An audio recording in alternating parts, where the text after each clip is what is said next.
What is going on, everybody? PHX here. Thank you for stopping by, and in today's video we are going to be talking about a build that revolves around using the Temporal Blade using the Edge of Time gear set. So going back and forth between Shield Beast and Edge of Time, I found that the Edge of Time was actually more consistent with consistent damage and provided a better outcome when using the Temporal Blade. I have had a few people ask me to make a build revolving around Temporal Blade to see how it is after patch, to see if it's still kind of up there in the top tier, and it is absolutely amazing to use during mobbing, during bossing. Just the amount of damage output that it does receive, especially using PAX Tree, especially with the way that the mods are handling, with the weapon mods that are handling. So without further ado, let's go ahead and jump right into the build.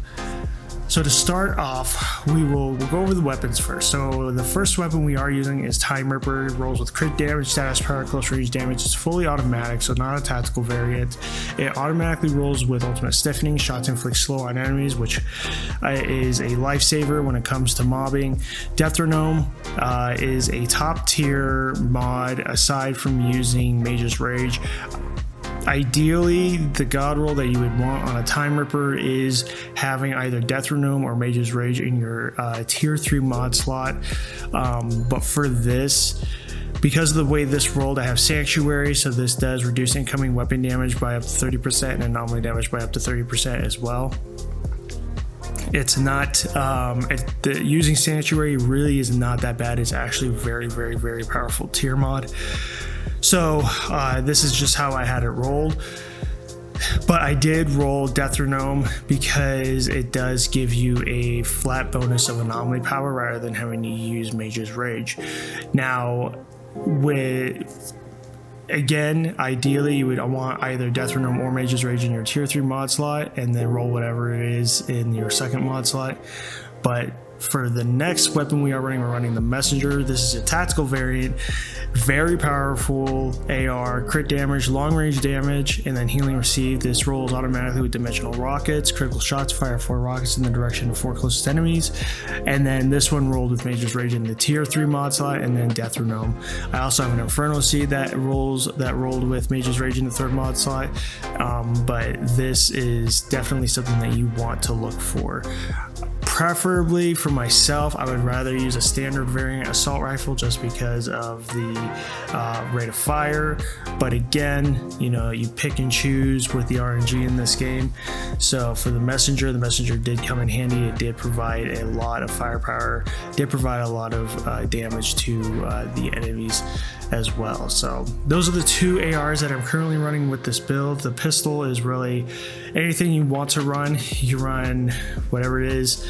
Pistol really doesn't make much of a difference. So now onto the gear. So we are running the Edge of Time gear set. Increased damage for Temporal Blade by 100%, a Cyclone Slice by 100%. Your first question is, well, why aren't we going to be running Shield Beast for the every percentage shield increase in anomaly power by 1%? Well, the thing with the Shield Beast is that your damage is not consistent. Shield Beast also has a lot of twisted round mods that just overpower the Temporal Blade. And with the Shield Beast, I found that when I did run the Shield Beast and I tried to roll Temporal Blade mods onto it, I found myself doing much more damage with an anomaly power AR build rather than using Temporal Blade. Using Temporal Blade was very inconsistent. It didn't feel as powerful as using Edge of Time, so that is the main reason. Now, if you want to see the Shield Beast build with the anomaly power AR attached to it, then definitely leave a comment down in the section below and I will go ahead and get that out.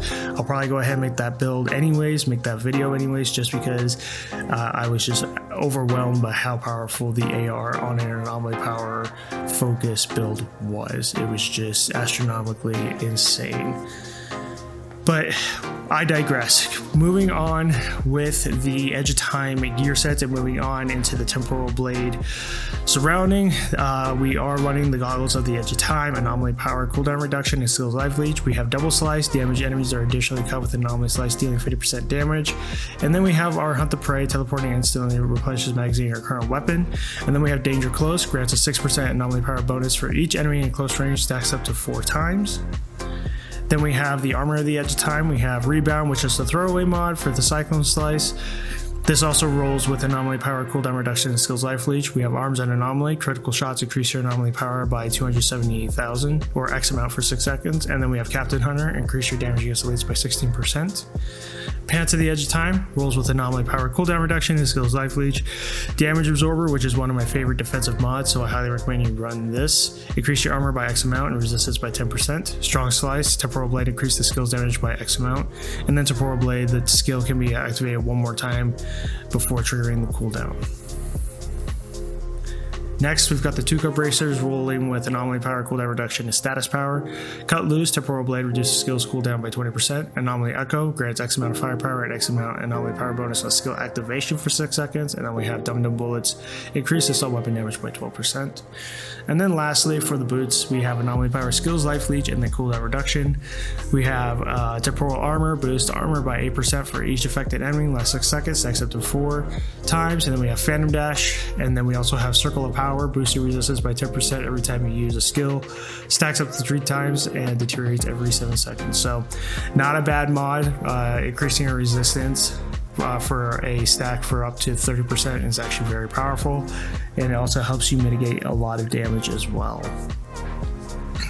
So that is the gear. That's the gear layout. That is your weapons. Let's go into the skills. So skills, we are running Twisted Rounds. This number is going to increase when you start proccing all of your mods.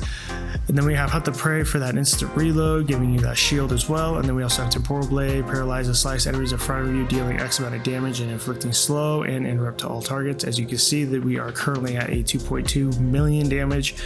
This is going to increase with all of the mods procced. So it's just an absolute beast.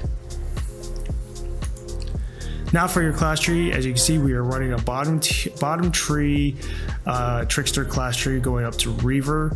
Absolutely insane, very powerful.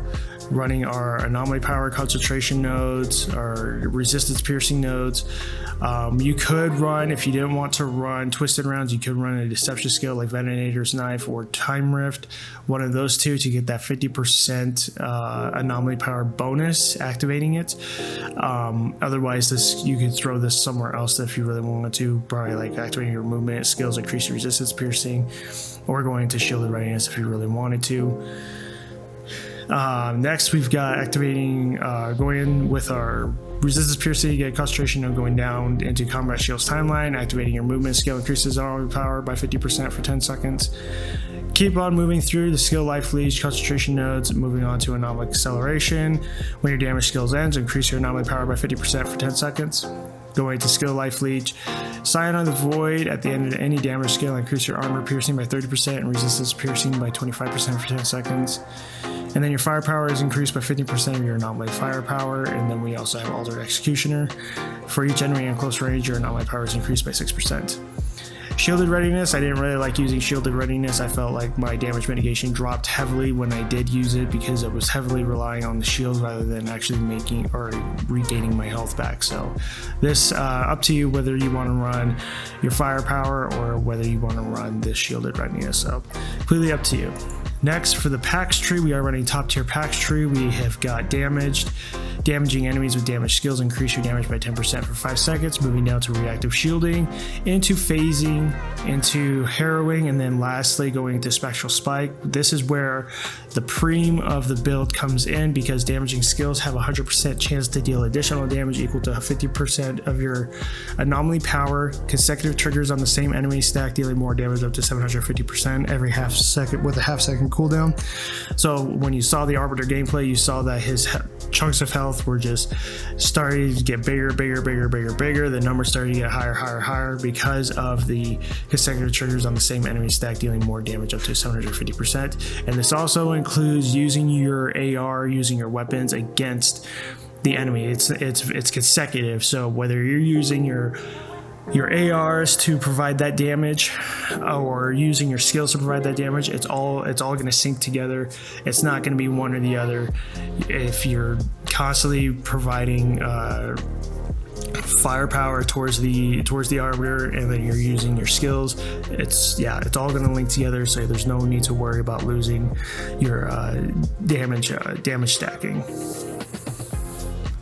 And then lastly, for the Ascension Tree, this is our current Ascension Tree. We've got armor for 10%. We've got skill leech at 5.5%, 10% for anomaly power, moving down to brutality with armor piercing at 10%, close range damage at 10%, weapon damage at 10, weapon leech at 5.5, into cooldown reduction at 5.5, crit chance at 5.5, crit damage at 10, and then damage against leads at 5.5 as well.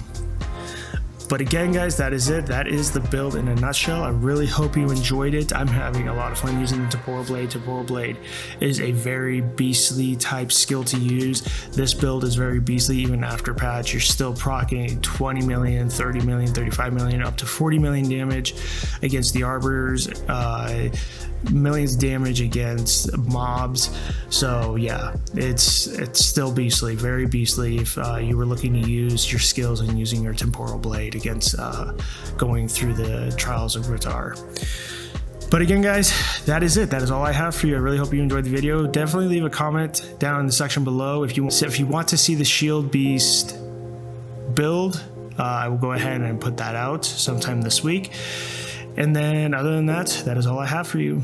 Again, I hope you guys enjoyed the video, and I'll catch you guys around next time. Take care.